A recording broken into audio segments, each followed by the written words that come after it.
How does one know that am I depressed or am I just sad? Do I need any help? And if I do, at what point do I need some help?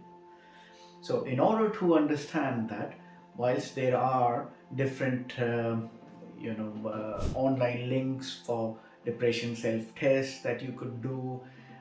and then that may guide you. But for the purposes of this video, let me explain some very easy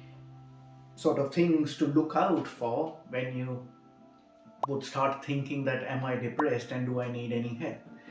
So, if your mood remains low and remains low for a period of time, for some days together, that's one point to think about. If you then start thinking of the or experiencing a lack of interest or pleasure in the normal activities that you do, you play golf, you engage with your friends or family, or any other hobbies or interests that you have, if you start noticing that you're beginning to lose interest in that, or if you do engage in any of those activities, that you don't sort of get the same amount of pleasure that you used to get, that's another pointer. Then if you start blaming yourself for past things, or you feel as if you are a burden on the family, or you've let yourself down or let your friends or families down, that is another thing to be mindful of.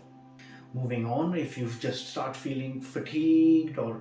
don't have much energy levels as compared to before, that is another indication or a sign that there may be some clinical depression going on. If you are then noticing changes in your concentration levels, you're watching the telly, you're watching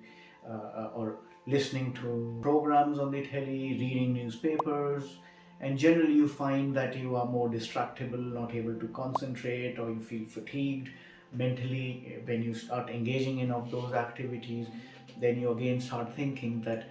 okay, this might be an indication that something is not right.